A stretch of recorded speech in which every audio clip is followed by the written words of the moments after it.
તિજોરીમાં આ એક પાન મૂકશો તો ક્યારેય પૈસા ખૂટશે નહીં. લક્ષ્મીજીનો ગુપ્ત ઉપાય. શું તમે પણ મહેનત કરો છો છતાં ઘરમાં પૈસા ટકતા નથી?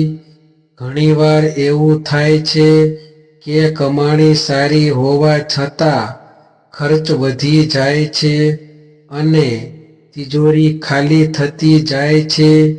ત્યારે માણસ વિચારે છે કે આખરે સમસ્યા ક્યાં છે? શાસ્ત્રોમાં કહેવામાં આવ્યું છે કે ધન માત્ર મહેનતથી જ નહીં પરંતુ ભાગ્ય અને શુભ ઉર્જાથી પણ ટકે છે. ધનની દેવી માતા લક્ષ્મી છે. જ્યાં લક્ષ્મીજીની કૃપા હોય છે ત્યાં સમૃદ્ધિ, શાંતિ અને સુખ રહે છે. પરંતુ જ્યાં ઘરમાં નકારાત્મકતા, અવ્યવસ્થા અથવા અશુભ સંકેતો હોય છે ત્યાં લક્ષ્મીજી લાંબા સમય સુધી નિવાસ કરતી નથી. આ કારણે જ વડીલો કેટલાક નાના ઉપાય જણાવે છે જે ઘરમાં ધનની ઉર્જા વધારવામાં મદદ કરે છે.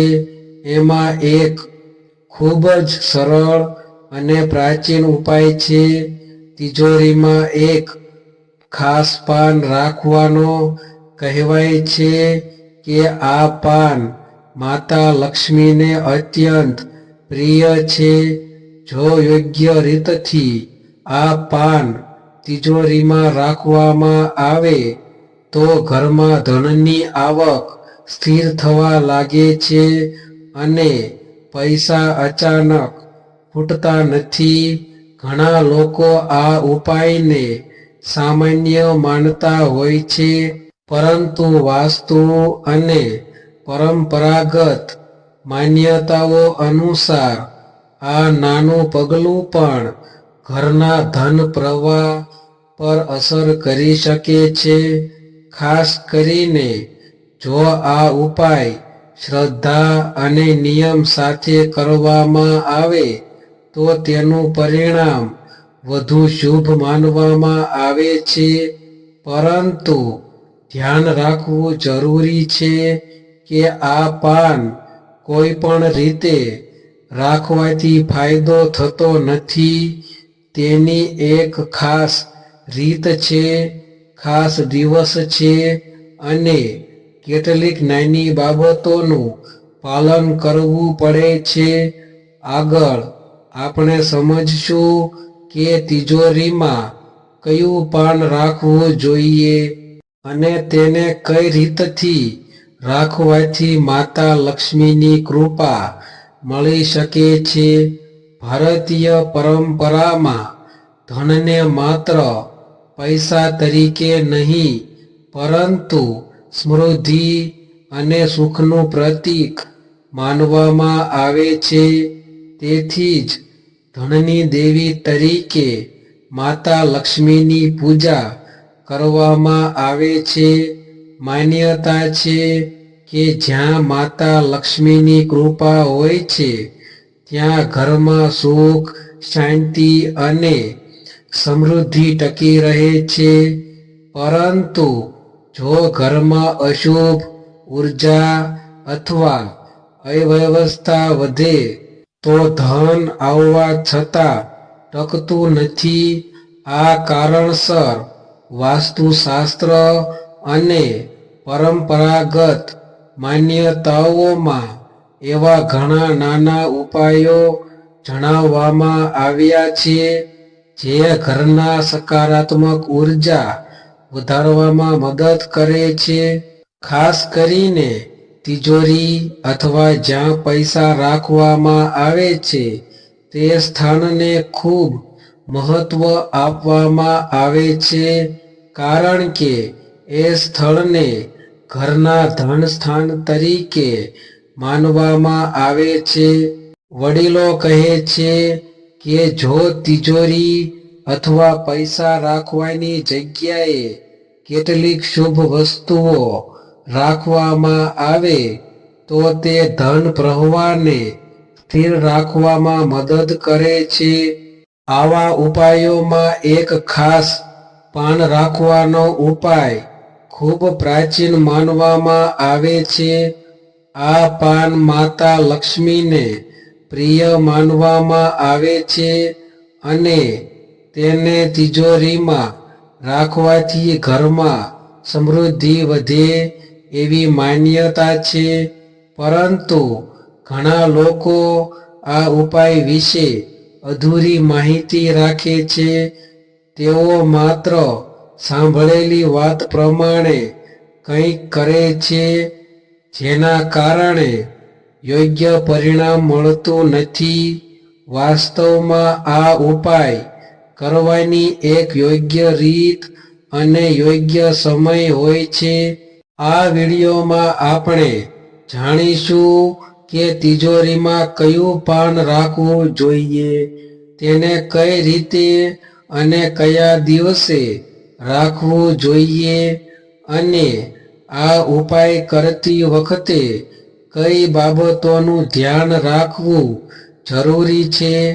વાસ્તુશાસ્ત્ર અને પ્રાચીન માન્યતાઓ અનુસાર તિજોરી અથવા પૈસા રાખવાની જગ્યા ઘરના સૌથી મહત્વપૂર્ણ સ્થાનમાંથી એક માનવામાં આવે છે. આ સ્થાન માત્ર ધન રાખવા માટે જ નથી, પરંતુ ઘરની સમૃદ્ધિ અને ધન પ્રવાહનું પ્રતીક પણ છે. તેથી જ વડીલો હંમેશા કહે છે કે તિજોરીમાં કેટલીક શુભ વસ્તુઓ રાખવાથી ઘરમાં ધનની ઉર્જા વધે છે અને પૈસા ટકવા લાગે છે. આવા ઉપાયોમાં સૌથી સરળ અને પ્રાચીન ઉપાય છે પીપળાના પાનનો ઉપાય. માન્યતા છે કે પીપળા વૃક્ષમાં દેવી ઉર્જા વસે છે અને ઘણા શાસ્ત્રોમાં તેને અત્યંત પવિત્ર માનવામાં આવ્યું છે. પીપળાના પાનમાં સકારાત્મક ઉર્જા રહેલી હોય છે, જે ઘરમાં સુખ અને સમૃદ્ધિ લાવવામાં મદદ કરે છે. આ ઉપાય કરવા માટે સૌથી પહેલા એક તાજું અને સ્વચ્છ પીપળાનું પાન લાવો. ધ્યાન રાખો કે પાન તૂટેલું કે સુકાયેલું ન હોવું જોઈએ. પછી તેને સ્વચ્છ પાણીથી હળવેથી ધોઈ લો અને સ્વચ્છ કપડાથી પોચું કરી લો. ત્યારબાદ આ પાન પર લાલ ચંદન અથવા કુમકુમથી શ્રી લખવું. શ્રી શબ્દ માતા લક્ષ્મીનું પ્રતીક માનવામાં આવે છે. જ્યારે આ ચિહ્ન પીપળાના પાન પર લખવામાં આવે છે, ત્યારે તે ધનની ઉર્જાને આકર્ષિત કરે છે એવી પરંપરાગત માન્યતા છે. ત્યારબાદ આ પાનને થોડા સમય માટે માતા લક્ષ્મીના ચિત્ર અથવા મૂર્તિ આગળ રાખીને પ્રાર્થના કરવી. પ્રાર્થના કરતી વખતે મનમાં માતા લક્ષ્મીને વિનંતી કરવી કે તમારા ઘરમાં સુખ, શાંતિ અને સમૃદ્ધિનો નિવાસ રહે. ત્યારબાદ આ પાનને ધીમેથી તિજોરીમાં અથવા જ્યાં તમે પૈસા રાખો છો ત્યાં રાખી દેવું. પરંપરા અનુસાર આ ઉપાય ખાસ કરીને શુક્રવાર અથવા દિવાળીના દિવસે કરવો વધુ શુભ માનવામાં આવે છે, કારણ કે શુક્રવાર માતા લક્ષ્મીનો દિવસ માનવામાં આવે છે. આ દિવસે કરેલો ઉપાય વધુ સકારાત્મક પરિણામ આપે એવી માન્યતા છે.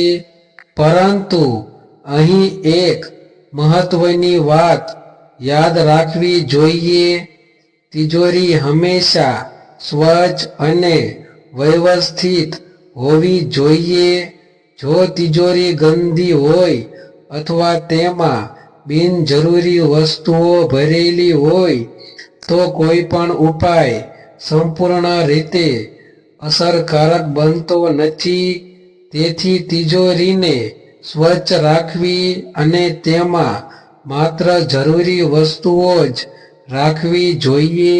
આ રીતે શ્રદ્ધા અને નિયમ સાથે કરવામાં આવેલો આ નાનો ઉપાય ઘણા લોકો માટે લાભદાયક માનવામાં આવ્યો છે. જો કે યાદ રાખવું જરૂરી છે કે સાચી સમૃદ્ધિ માત્ર ઉપાયોથી નહીં પરંતુ મહેનત, સચ્ચાઈ અને સકારાત્મક વિચારો સાથે આવે છે. જ્યારે આ ત્રણેય સાથે હોય ત્યારે માતા લક્ષ્મીની કૃપા પણ સહજ રીતે પ્રાપ્ત થાય છે. ધન અને સમૃદ્ધિ દરેક માણસના જીવનમાં મહત્વ ધરાવે છે, પરંતુ શાસ્ત્રો કહે છે કે સાચી સમૃદ્ધિ માત્ર પૈસાથી નથી આવતી, તે સકારાત્મક વિચારો, સચ્ચાઈ અને ભગવાન પરની શ્રદ્ધાથી પણ આવે છે. જ્યારે માણસ મહેનત કરે છે અને સાથે સાથે શુભ વિચાર અને સકારાત્મક ઉર્જા પોતાના જીવનમાં રાખે છે ત્યારે ધીમે ધીમે જીવનમાં સમૃદ્ધિનો માર્ગ ખુલે છે. તિજોરીમાં પાન રાખવાનો આ ઉપાય પણ એવી જ એક પરંપરાગત માન્યતા છે જે પેઢીઓથી ચાલતી આવી છે. વડીલો કહે છે કે જ્યારે આવા નાના ઉપાયો શ્રદ્ધા અને નિયમ સાથે કરવામાં આવે ત્યારે ઘરમાં સકારાત્મકતા વધે છે અને ધનની આવક સ્થિર થવામાં મદદ મળે છે. જો કે આ ઉપાય કોઈ જાદુ નથી, પરંતુ એક એવી માન્યતા છે જે આપણને ભગવાન પર વિશ્વાસ રાખવાની પ્રેરણા આપે છે.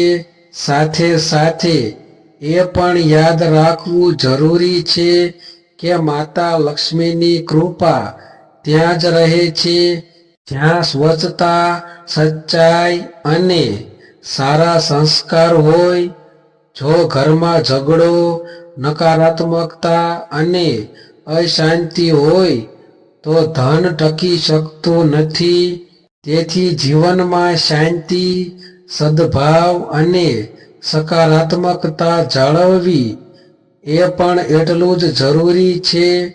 જો આપણે મહેનત, ઈમાનદારી અને ભગવાન પર વિશ્વાસ રાખીને આગળ વધીએ તો જીવનમાં ધીમે ધીમે સમૃદ્ધિ અને સુખ બંને પ્રાપ્ત થાય છે.